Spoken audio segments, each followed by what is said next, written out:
जिला पंचायत सदस्य क्षेत्र क्रमांक 7 भैयाथान से अखिलेश प्रताप सिंह देव को मिल रहा अपार समर्थन। सूरजपुर जिले के जनपद पंचायत सदस्य क्षेत्र क्रमांक 7 भैयाथान से कांग्रेस समर्थित प्रत्याशी अखिलेश प्रताप सिंह देव चुनावी मैदान में उतरे हुए हैं, जिनको घर घर जाकर जनसंपर्क करते हुए वोट करने के अपील के दौरान आम जनता का अपार समर्थन मिल रहा है। वैसे प्रत्याशी अखिलेश प्रताप सिंह देव किसी पहचान के मोहताज नहीं है। ये विकासखंड भैयाथान से है, जो राज परिवार से आते हैं, जिन्होंने भैयाथान विकासखंड के अंतर्गत आने वाले ग्राम पंचायतों के विकास में महत्वपूर्ण भूमिका निभाई है, क्योंकि अखिलेश प्रताप सिंह देव खुद 2 बार जनपद पंचायत उपाध्यक्ष भैयाथान रह चुके हैं और वर्तमान में उनकी पत्नी जनपद पंचायत उपाध्यक्ष भी। राजनीतिक परिदृश्य से देखा जाए तो उनका अच्छा खासा प्रभाव और कद है। आइए आज हम खुद जिला पंचायत सदस्य क्षेत्र क्रमांक 7 भैयाथान के प्रत्याशी अखिलेश प्रताप सिंह देव से बात करते हैं कि जनता इनको क्यों चुने और ये जीतने के बाद क्या क्या करेंगे आम जनता और क्षेत्र के विकास के लिए।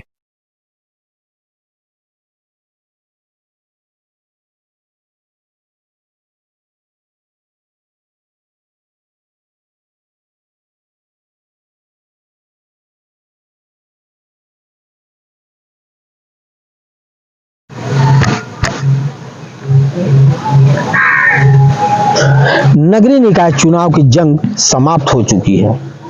अब प्रत्याशियों के भाग्य का फैसला ईवीएम में कैद है, जहां कुछ ही समय के बाद प्रत्याशियों का फैसला होगा। वहीं अब ग्राम पंचायतों की यानी कि त्रिस्तरीय पंचायत का घमासान चालू हो गया है, जहां पार्टियां प्रत्यक्ष और अप्रत्यक्ष रूप से मैदान में हैं और अपने उम्मीदवारों के ऊपर विश्वास जताया है। ऐसे में ये जो त्रिस्तरीय पंचायत है, इससे सबसे बड़ी पंचायत जिला पंचायत मानी जाती है, जहां छत्तीसगढ़ के जो प्रमुख दल हैं भाजपा और कांग्रेस, इन्होंने अपरोक्ष रूप से अपने प्रत्याशियों की घोषणा कर दी है। ये चुनाव जो है वो लड़ा तो जाता है एक इंडिविजुअल चेहरे पर, लेकिन यही सीढ़ी तय करती है विधानसभा और लोकसभा की। ऐसे में सूरजपुर जिले के क्षेत्र क्रमांक 7 से कांग्रेस ने भरोसा जताया है अखिलेश सिंह से। अखिलेश सिंह वो नाम है जो किसी परिचय का मोहताज नहीं है। वो अपनी सामाजिक भावना और जन सरोकार की जो भाव है उससे ही पहचाने जाते हैं।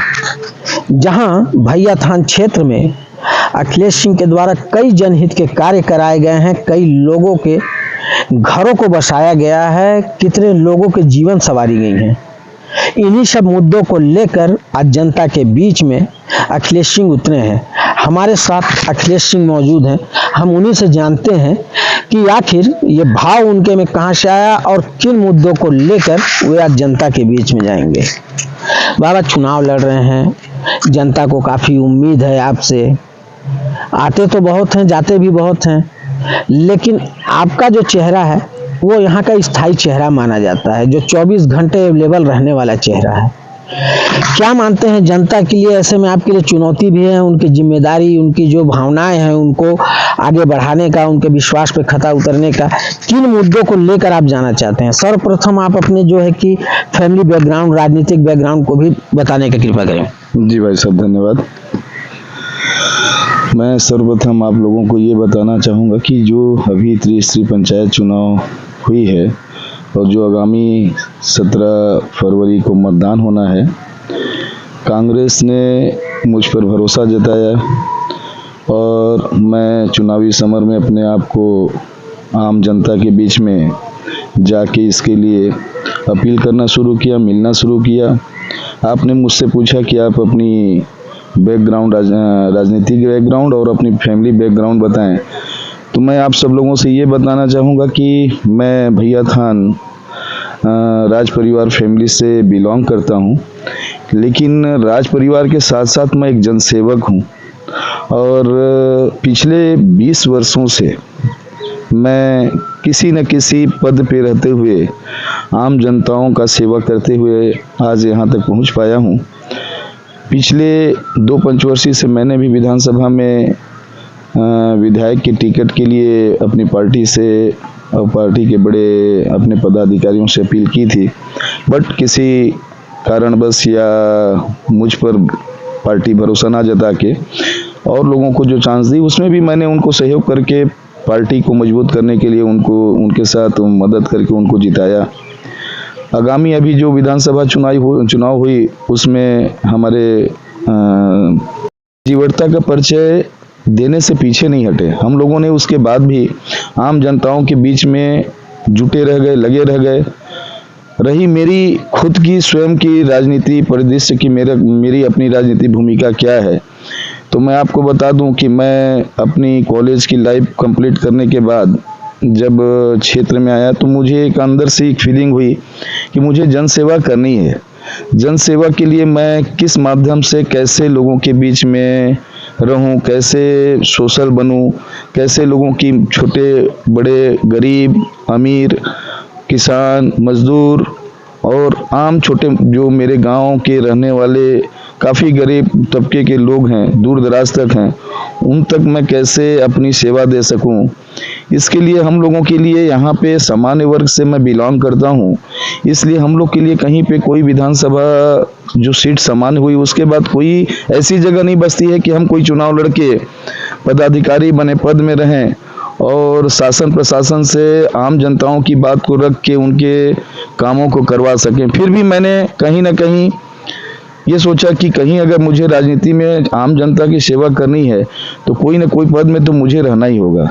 इसलिए मैंने छात्र जीवन पूरा करने के बाद प्रथम मेरी जो राजनीति में प्रवेश हुई वो मेरी जनपद भैया थान के अंतर्गत आने वाला बीडीसी क्षेत्र बड़सरा हुआ करता था, जहाँ से मेरे पारिवारिक संबंध थे उनसे।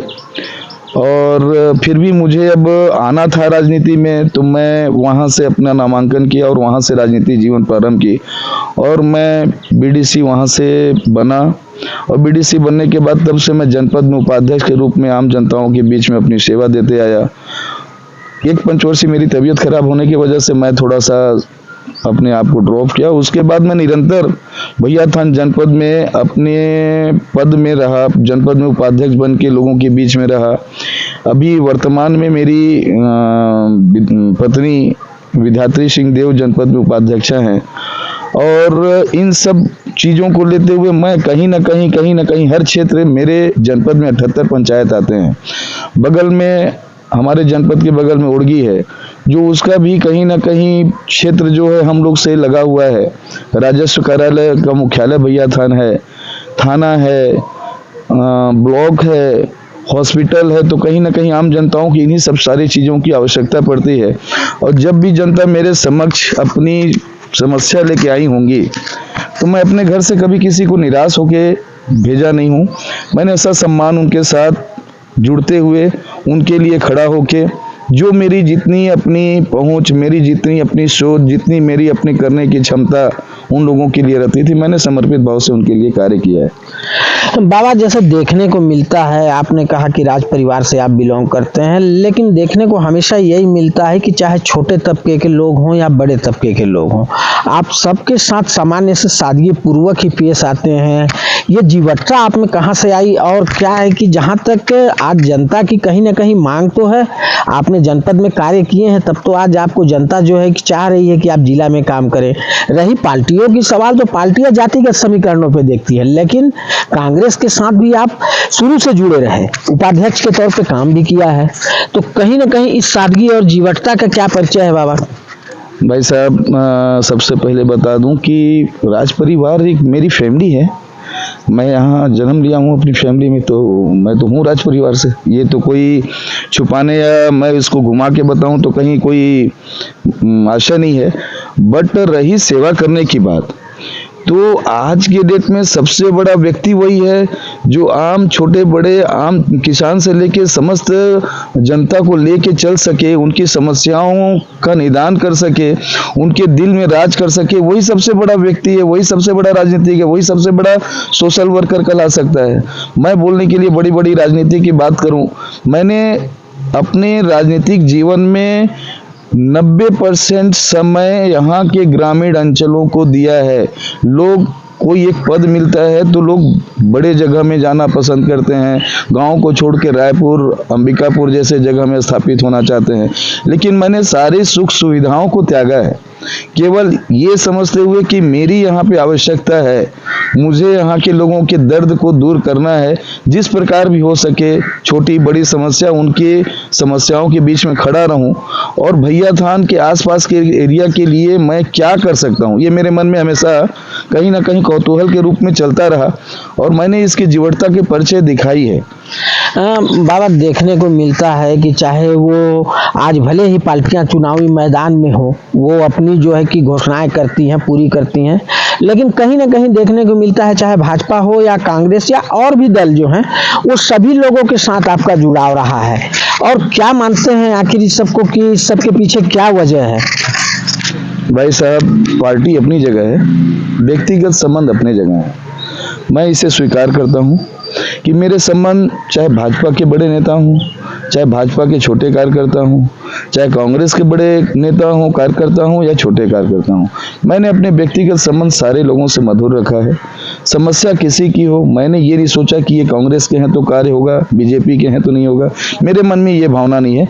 मेरे लिए समान दृष्टिकोण सारे लोगों के लिए है, चाहे वो किसी भी पार्टी से बिलोंग करे। पार्टी बाद में है, पहले उस आदमी की समस्या है, पहले उस व्यक्ति की अपनी व्यक्तिगत समस्याओं के नाते मेरे पास आए हैं, तो मेरा फर्ज है, चाहे वो कहीं से रहें, किसी पार्टी से बिलोंग करें, मैं उनकी समस्या को सुनूंगा और भरसक कोशिश करूंगा कि मैं उनकी भावनाओं की कदर कर सकूं और यदि वो किसी आशा के साथ मेरे पास आए हैं तो मैं उनकी समस्या को दूर कर सकूं। बाबा, नामांकन के दिन भी ये देखने को मिला था, क्योंकि ये छोटा चुनाव है और ये चेहरे पे लड़ा जाता है और आपका चेहरा किसी परिचय का मोहताज तो है नहीं, लेकिन ये भी दिखाने को मिला कि जहां सत्तारूढ़ दल बीजेपी के भी कई कार्यकर्ता वो स्वयं अपने वाहन लेके आपके नामांकन में पहुंचे हुए थे। मतलब कहीं ना कहीं जनता का प्यार तो है आपके प्रति, तो ऐसे में आपके लिए बड़ी जिम्मेदारी भी हो जाती है कि आपके चेहरे पे चुनाव भी लड़ना है और कहीं न कहीं लोगों को आस है कि विकास के कार्य अब होंगे। तो इसको किस नजरिए से देखते हैं? निसंदेह भाई साहब, मेरे नामांकन में जिस तरह से पूरे क्षेत्रवासियों ने, समस्त मतदाताओं ने मेरे साथ सहयोग की भावना रख के मेरी नामांकन में अपनी उपस्थिति दर्ज करवाई, इसके लिए मैं हृदय से उन समस्त जनताओं को धन्यवाद देता हूं, सारे अपने सहयोगियों को धन्यवाद देता हूं कि मैं इस राजनीति की बात करूं तो मैं इससे राजनीति के प्रदेश से हटाना चाहूंगा। ये मेरे व्यक्तिगत संबंध है और ये कोई सिंबल पे इलेक्शन नहीं हो रही है, इसलिए मुझे सारे भाइयों, सारे मतदाताओं की आवश्यकता है, उनकी मदद की आवश्यकता है और ये तो मेरा अपना व्यक्तिगत संबंध है, चाहे वो जिस जगह पे हो, जिस पार्टी पे हो, उनके संबंध मेरे से हैं, उनकी लगाव मेरे से है, इसलिए उन सारे लोगों ने मुझे बढ़ चढ़ के मदद किया है, मेरे साथ खड़े हैं और मैं उनके सहयोग का आभारी हूँ। और कहीं ना कहीं एक्सपीरियंस की बात की जाए तो आपको एक्सपीरियंस भी है, क्योंकि आप उपाध्यक्ष रहे, लाखों लोग जो है कि जनपद क्षेत्र में हैं, उन सबसे जुड़े रहे। आज आपको जो है कि जिला पंचायत का मौका मिला है, हो सकता है आगे भी और भी मौका मिले, उससे बड़े पद में भी जाने का। लेकिन वर्तमान की जो बात की जाए तो अभी 41 पंचायत में जहां 45,000 से ऊपर वोटर हैं, तो उनके लिए तो कुछ सोच के रखे होंगे, कुछ तो विचार योजनाएं बनाए होंगे आप, चूंकि बैकवर्ड एरिया है हमारा जिला, तो कहीं ना कहीं लोगों को उठाने का प्रयास और कुछ तो कुछ आपके मन में होगा कि जिस मुद्दे को लेकर, जिस विकास के कार्यों को लेकर जो लोगों को आगे बढ़ाने की सोच आपकी रही है, कुछ ना कुछ विकास के ऐसे कार्य तो होंगे जिसे आप करने के लिए आतुर होंगे या जनभावना के अनुरूप होंगे, आपके मुद्दे तो कुछ होंगे ना? निसंदेह, बिल्कुल, आपने बहुत अच्छी बात रखी है। मैं जनपद में अपनी सेवा देते देते ग्रामीण अंचल के जो पंचायत के तहत जो ग्राम के अंतिम छोर तक की जो जनता है, जिनकी समस्याएं बड़ी छोटी छोटी रहती हैं, वो समस्या उनके लिए बहुत पहाड़ जैसे रहती है।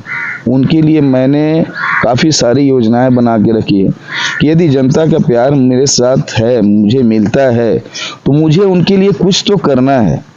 मैं केवल चुनाव जीत के एक सामान्य रूप में जिला पंचायत सदस्य के रूप में ये समय व्यतीत करना नहीं चाहूँगा।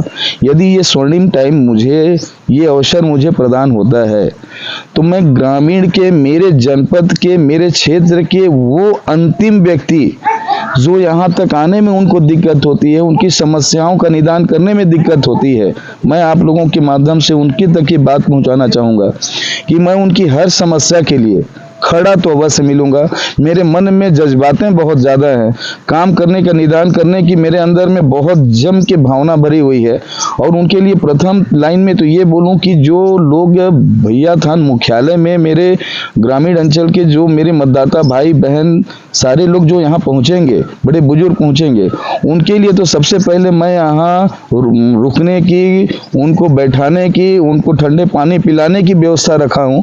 और सोच के रखा हूँ कि ना यहाँ पे मेरे मुख्यालय के सामने कोई ऐसा शेड नहीं है, कोई ऐसी जगह नहीं है जहाँ पे वो बैठ सकें, जहाँ पे अपनी समस्या को रख सकें। तो उनके लिए निरंतर मैं ये प्रयास करूँगा कि वो दूर से आए, पास से आए। सबसे पहले तो उनकी ये प्रथम लाइन की व्यवस्था हो कि वो एक जगह अपनी बातों को रख तो सकें, उसके लिए छांव तो हो, उसके लिए पीने के लिए पानी तो हो।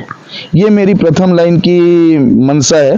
दूसरी, उनकी जैसी समस्या हो उनके लिए नित्य दिन में 1 घंटे 2 घंटे पहले उनकी समस्या को सुनूं, उसके बाद ही मैं क्षेत्र में निकलूं या कहीं अपनी बात को रख सकूं। रही विकास करने की बात भाई साहब, कि मेरे अंदर में क्या सोच है, मैं कैसे कर सकता हूं, इसका परिचय मैं आपको अपने जनपद कार्यकाल में भैया थान के आसपास के समस्त भाइयों बहनों को मैंने अपने कार्य की क्षमता दिखा चुकी है। मैंने अपनी जीवटता का परिचय देते हुए, आप सब लोग भी पहले भैया थान आए होंगे। भैया थान कोई कस्बा नहीं, बहुत बड़ा शहर नहीं है। मैंने ग्राम पंचायत को नगर पंचायत का रूप दिया है। ये मेरी कार्यशैली है, ये मेरी क्षमता है। और मैं न तो मुझे ऊपर के कहीं बड़े मद की जो जरूरत पड़ी न मिला, न कलेक्टर से कोई बड़ा मद मिला, लेकिन हम लोगों ने जनपद के मद से और ग्राम पंचायत के मद से भैया थान में ऐसा विकास किया कि जो आज आप लोगों को, सब लोगों को दिख रहा होगा कि यहाँ पे भैया थान में मेरे पास एक बहुत बड़ी चुनौती थी कि यहाँ पे मेरे कम से कम 80 से 100 घर के लोग रोजगार के रूप में बस स्टैंड में ठेला ठुमकी लगा के कार्य करते थे।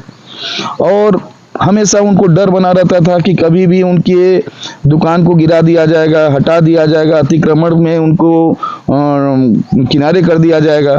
मैंने अपनी जीवटता का परिचय दिखा, बड़े लोगों से संपर्क किया, अपने जो मेरे बड़े नेता हैं उनसे भी मैंने संपर्क किया, सहयोग लिया कि मुझे फंड की जरूरत है, मुझे कुछ करना है। इन सारी चीज़ों को लेते हुए मैं अपने ग्राम पंचायत के सचिव, जनपद के मेरे सीईओ और सारे लोगों के कोऑपरेटिव नेचर को देखते हुए उन्होंने मुझे कोऑपरेट किया। मैंने अपनी बातों को रखा, ऐसी ऐसी प्रॉब्लम है। तो सारे मदों को हम लोग ने कलेक्ट करके मैं अपनी तरफ से आपको बताना चाहूँ कि मेरी लाइफ की सबसे बड़ी जो उपलब्धि है कि मैंने अगर भैया थान के लिए कुछ किया है तो वो ये है कि मैंने 70 से 80 लोगों को रोजगार इस रूप में दिया है कि उनकी आने वाली पीढ़ी तक उस चीज से उनका जीविकोपार्जन बना रहेगा। और वो है भैया थान के बस स्टैंड का दुकान, जो कि फॉरेस्ट विभाग यानी वन विभाग के द्वारा वहाँ पे उनकी पोजीशन रहने की वजह से दुकानदार अंदर जा नहीं सकते थे, वो दुकान बन नहीं सकता था। मैंने ऊपर के वन विभाग के अधिकारियों से अपील करके कि हमको आप कुछ जमीन दें जिससे हम वो दुकान बना सकें, और मैंने वो दुकान बनाया। और जिनकी जहाँ पे जो दुकान थे उन्हीं गरीब भाई बहनों को सबको मैंने केवल 50,000 रुपये में उनकी दुकान लेंटर युक्त बना के और उनको मैंने प्रदाय किया है। और आज आप जाके देख सकते हैं कि उनका रोजगार कैसा चल रहा है। ये मेरी एक बहुत बड़ी भावनात्मक लगाव थी इस चीज को करने की, और मैं उसमें सफल हुआ। और उन लोगों की आज घर वगैरह समृद्ध रूप में चल रही है, मेरे लिए बहुत आत्मिक खुशी है। दूसरी एक मेरी बहुत बड़ी सोच थी कि भैया थान को मेरे को एक मनोरम स्थल बनाना है जो प्राकृतिक संसाधन से परिपूर्ण है। कहीं ना कहीं अगर ऐसी कोई चीजें लॉन्च होती उसमें बढ़ चढ़ के मुझे मदद देनी है। छत्तीसगढ़ शासन के द्वारा भैया थान में आप जो बड़ी रेहन नदी आप देख रहे हैं, वो रेहन नदी में एक हाइड्रो प्रोजेक्ट 24 मेगावाट का सैंक्शन हुआ। गांव के लोग और जो उस एरिया से रेहन नदी से लगे हुए प्रभावित पंचायत के लोगों के अंदर काफ़ी भय हुआ कि डैम बनेगी तो काफ़ी बड़ा नुकसान हो जाएगा, हमारा क्षेत्र डुबान में आ जाएगा, हमें यहाँ पे से हटना पड़ेगा। उन सारी संशय को दूर करने के लिए मैंने नित्य दिन लोगों से संपर्क रखा। कंपनी के द्वारा बैठ के मैंने उनके सारी प्रोग्राम को समझा, आप कहाँ तक जल प्रभावित होगा, कितने लोग प्रभावित होंगे, लेकिन अगर ये बनता है तो उससे फायदा कितना होगा। तो सर्वप्रथम आपको भाई साहब बताना चाहूँगा कि वो आज प्रोजेक्ट कंप्लीट हो चुका भैया थान में, और प्रोजेक्ट चालू होने के बाद अब शायद मेरे को लगता है चालू होने की पोजीशन में है। उसके पहले मैंने उनसे जानने के बाद आज आपको खुशी से बता दूं कि कोई 1% लोग भी उससे प्रभावित नहीं हुए, किसी भी 1% व्यक्ति का उससे कोई नुकसान नहीं हुआ। बाबा जैसे कि विरोधी भी रहते हैं, मानते हैं कि विरोधी भी रहते हैं, लेकिन जो जनाधार है या गांव में घूमने के बाद जो स्थिति निकलकर सामने आती है, विरोध तो हर किसी का होता है ना, प्रधानमंत्री का भी विरोध होता है, लेकिन कहीं ना कहीं जो है कि बहुत सा एक वर्ग है, खासकर जो दबे कुचले लोग जिसे कहा जाता है, खासकर जो सताए हुए लोग हैं, वो आपसे काफी आस रखते हैं, चाहे उनको आधा रात को हॉस्पिटल की जरूरत हो या किसी जमीन विवाद में थाना पुलिस की मामला हो या कोर्ट कचहरी की बातें हो, वो काफी लोग आपसे आशाएं रखते हैं। तो कहीं ना कहीं एक टेंशन या कहना चाहिए जवाबदारी, तो जिम्मेदारी आपकी भी बढ़ जाती है। तो ऐसे में उन लोगों के बीच आपको अच्छा समर्थन मिलता तो दिखाई दे रहा है, लेकिन कहीं ना कहीं कुछ विरोधी हैं जो आपको जो है कि आपके ऊपर दाग भी लगाना चाहते हैं या कुछ भी लगाना, मतलब आपको कुल मिला के बदनाम करने की कोशिश करते हैं। तो इसको किस नजरिए से देखते हैं और उन्हें क्या संदेश देना चाहते हैं? भाई साहब, विरोधियों का काम है विरोध करना, मेरा काम है आम जनता, गरीब भाई बहन लोगों की समस्या को दूर करना। मेरे लिए तो वो जो मेरे विरोधी हैं क्या सोचते हैं ये मुझे नहीं मालूम, और यदि कहीं मैं किसी ऐसे कार्यों में अगर इन्वॉल्व होऊंगा तो निश्चित तौर पे उनकी बातें सच होंगी, तब वो कर रहे हैं। बट मैं ऐसा न, मेरे द्वारा ऐसा कोई कार्य किया गया है तो मुझे किसी प्रकार की उनकी बातों का बुरा लगे। मेरे को लगता है उनकी अपनी नेचर ही है मेरा विरोध करना, या उनके मन में मेरे विरोध के लिए काफी सारी बातें होंगी तो वो करें, मुझे उससे कोई फर्क नहीं पड़ता। आम जनता जानती है कि मैं कैसा हूँ, मेरा व्यक्तित्व कैसा है, मैं किस तरह से काम करता हूँ, कैसे लोगों की मदद करता हूँ, ये यहाँ की जनता को बताने की आवश्यकता नहीं है। इन लोगों को अपने अंदर में जो मेरे लिए जो जज्बात है, उनको किसी ऐसे विरोधियों की बातों पे आके वो उन विरोधियों के साथ खड़े हो जाएं, मुझे ऐसा विश्वास नहीं। बाबा कहीं ना कहीं देखने को भी मिलता है, जैसे कि ये जो भैया थान क्षेत्र है, यहाँ आपने जैसे पावर प्लांट की बात कही कि जो हाइड्रो पावर प्लांट खुला हुआ है, वहीं जो है कि भास्कर पारा में भी खदान खुला हुआ है। ऐसे में आपके लिए एक चुनौती तो यह भी है ना कि कहीं ना कहीं लोगों को जो रोजगार देने की बात है, ऐसे में जवाबदारी तो आपके ऊपर और बढ़ गई, क्योंकि लोगों की आशाएं बढ़ी हुई हैं, आपके पास नित्य प्रतिदिन उनका आना हो रहा है। तो कहीं ना कहीं एक जिम्मेदारी तो है, और कहीं ना कहीं जो है कि लोगों को आस है कि नहीं बाबा हैं तो हमें रोजगार मिलेगा, हमारा भी घर परिवार ठीक से चलेगा। तो कहीं ना कहीं आप अधिक से अधिक लोगों को भी जो है कि इससे जोड़ने का प्रयास करेंगे। तो क्या लगता है आपको कि लोगों की आशाएं पे खरे उतरते हैं और कितने लोगों को लगभग इसका फायदा मिलता नजर आ रहा है? जी भाई साहब, बहुत बड़ी चुनौती है ये, मैं स्वीकार करता हूँ। निसंदेह लोग, आम जनता जो है, यहाँ के आसपास के जो लोग हैं, वो मेरे ऊपर काफ़ी ज़्यादा विश्वास करके अपने आशाओं के साथ मेरे साथ जुड़े हुए हैं कि कहीं ना कहीं बाबा के सहयोग से हम लोगों को कोई ना कोई रोजगार उपलब्ध होगा, और ये मेरे लिए बहुत बड़ी एक चुनौती है। ये जो कोल माइंस प्राइवेट प्रकाश इंडस्ट्रीज के नाम में जो यहाँ पे कोल माइंस आई हुई है, ये मेरी कोल माइंस तो है नहीं भाई साहब। कोल माइंस शासन के द्वारा आवंटन की गई है, प्राइवेट कंपनी है, और वहाँ रोजगार मूलक कार्य जो होते हैं या होंगे, मैं सबसे पहले तो यही कोशिश करूँगा कि मैं बाहरी व्यक्तियों को उस माइंस में न घुसने दूँ। मैं क्षेत्रीय जितने भी मेरे आसपास पूरे एरिया के जो लोग हैं, उन्हें अधिक से अधिक वहाँ पे रोजगार दिला सकूं किसी न किसी रूप में, चाहे वो वाहन चालक के रूप में, चाहे ऑपरेटर के रूप में, चाहे और भी बहुत सारे कार्य रहेंगे उस माइंस में। उसमें मैं किस तरह अपने आप को उपस्थित होते हुए कंपनी के डायरेक्टर से, कंपनी के जीएम से, कंपनी के ऑपरेटर भी से मिल के आम जनताओं की बातों को उनके समक्ष रख के मेरी यही कोशिश रहेगी कि मैं उसमें कितने अधिक से अधिक लोगों को रोजगार, नव युवकों को रोजगार दिला सकूं। ये मेरे लिए चुनौती जरूर है, बट इतनी बड़ी भी समस्या नहीं है कि मैं इसकी निदान न कर पाऊं।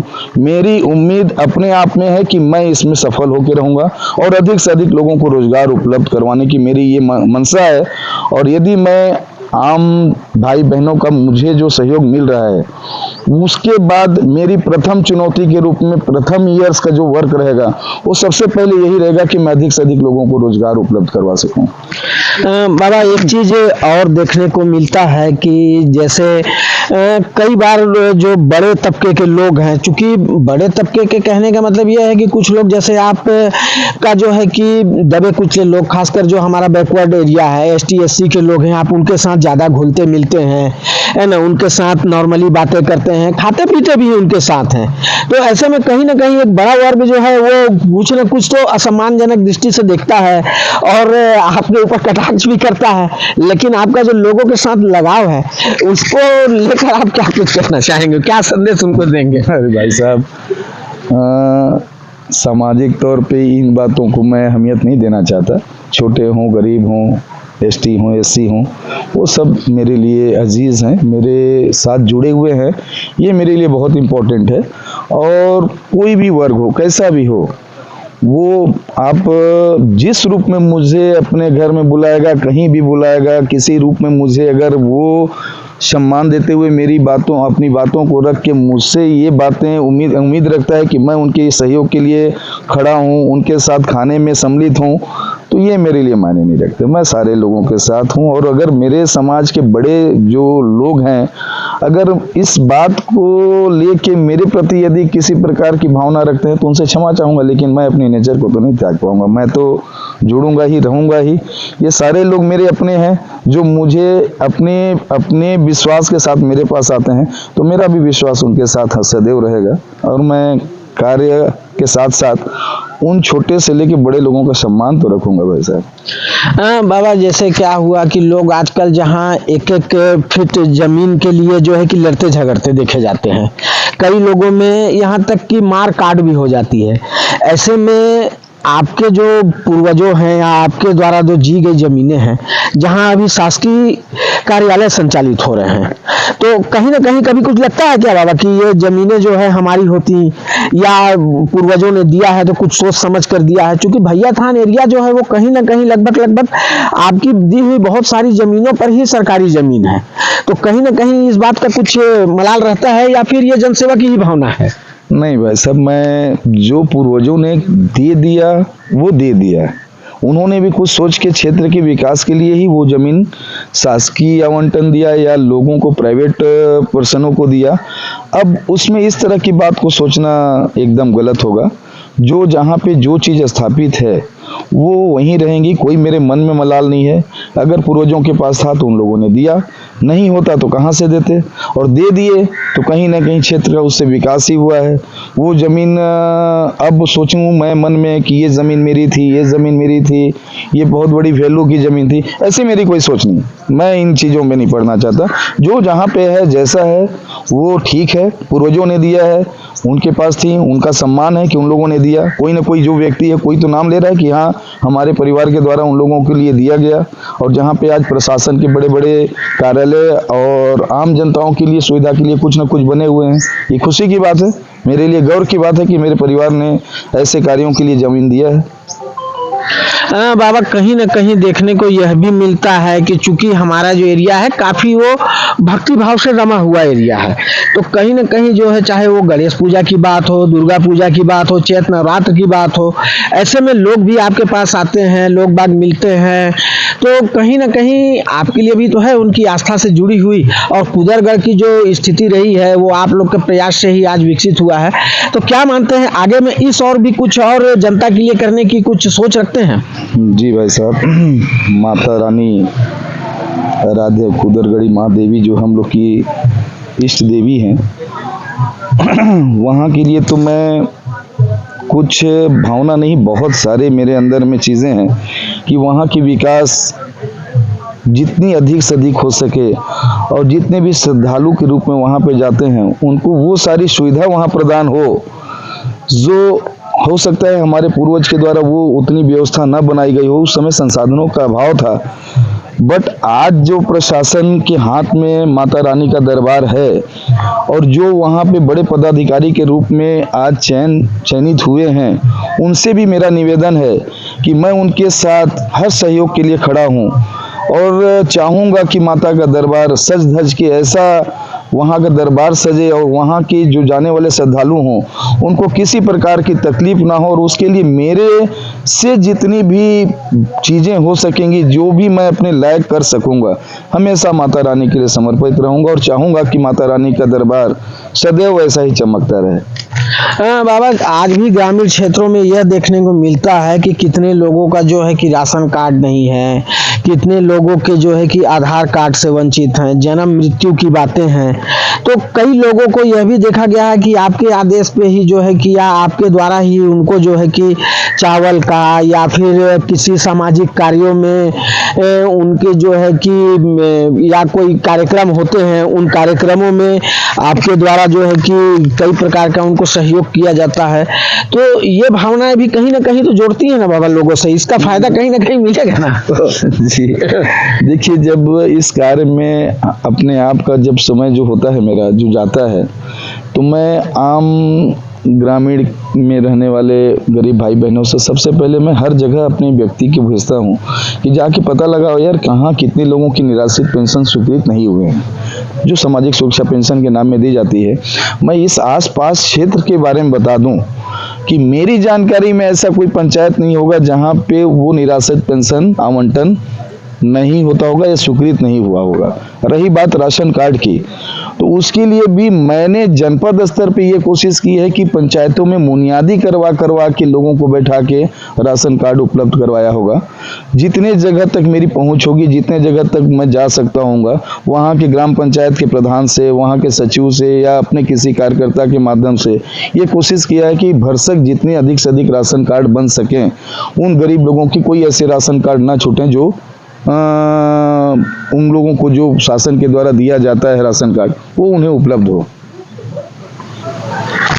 बाबा, अब जो है कि ये आपसे कुछ बातें हुई जनता के विषय में सरोकार रहे, अब आपके जो घोषणा पत्र की बातें हैं, मेन चुनावी मुद्दा क्या है जिसे आप जनता के बीच में जो है कि अब लेकर जाना चाहेंगे? क्या आपकी घोषणाएं हैं जिससे जनता को तो लाभ मिल ही रहा है आपसे, लेकिन और क्या विशेष उनको लाभ मिल सकेगा? भाई साहब, सबसे पहली चीज़ तो ये है कि जो आम जनता है, जो मतदाता भाई बहन लोग हैं, वो जो दूर अंचल में हैं, जिन्हें प्रथम दृष्टया मुझे ये नज़र आता है कि जो पानी की बहुत बड़ी समस्या होती है, मैं उस पानी की समस्या को आने वाले 6 महीने में आम जनताओं को उसकी सौगात दे के रहूँगा। चाहे जिस प्रकार मुझे वो जल देना पड़े, पानी देना पड़े, जिस मद से करवाना पड़े, चाहे मुझे अपने पॉकेट के पैसे लगा के करवाना पड़े, लेकिन मैं अपने गरीब भाई बहनों को पानी से सूखा रहने दूंगा या पानी पीने के अभाव में उनको बहुत ज़्यादा तकलीफ होगी। ये मेरा प्रथम मैनिफेस्टो का जो रहेगा वो मुझे करनी है। दूसरी चीज़ जो आपने अभी इससे पहले पूछा, राशन कार्ड, निराश्रित पेंशन, ये मेरी प्राथमिकता के तौर पर रहेगी। तीसरी चीज कि मैं अधिक से अधिक हर जगह के लोगों को रोजगार, किस ढंग से उनके रोजगार कार्य में उन लोगों को इन्वॉल्व कर सकूं, अपने पढ़े लिखे नौजवानों को, ये भी मेरी प्राथमिकता में रहेगी। और क्षेत्र के जो भी ऐसी बड़ी समस्या है जो मेरे दिमाग में है, वो मैंने अपने मैनिफेस्टो में, अपने चुनावी उसमें रखा भी है। तो जो मैंने रखा है वो मेरी प्राथमिकता है और प्राथमिकता के तहत मुझे उसे पूरी करनी है। ये मेरे मन में है और संकल्प भी है मेरा। ये थे अखिलेश सिंह जी, जिन्हें कांग्रेस ने तो समर्थन दिया है, लेकिन जनता का भी समर्थन इनके साथ है। और ये किसी पार्टी के ध्येय से नहीं, अपने चेहरे पे चुनाव लड़ रहे हैं, जनता के कहे अनुसार चुनाव लड़ रहे हैं। बहरहाल इनके जो वादे हैं वो दावों में तब्दील होते नजर आ रहे हैं, लेकिन जनता और विरोधी इनकी छवि धूमिल करने की कोशिश तो कर रही है, लेकिन वो कितने हद तक सफल हो पाते हैं यह तो आने वाला वक्त ही बताएगा। फिलहाल चुनाव में जनता की सेवा के लिए वार्ड क्षेत्र क्रमांक 7 से अखिलेश प्रताप सिंह जी मैदान में हैं।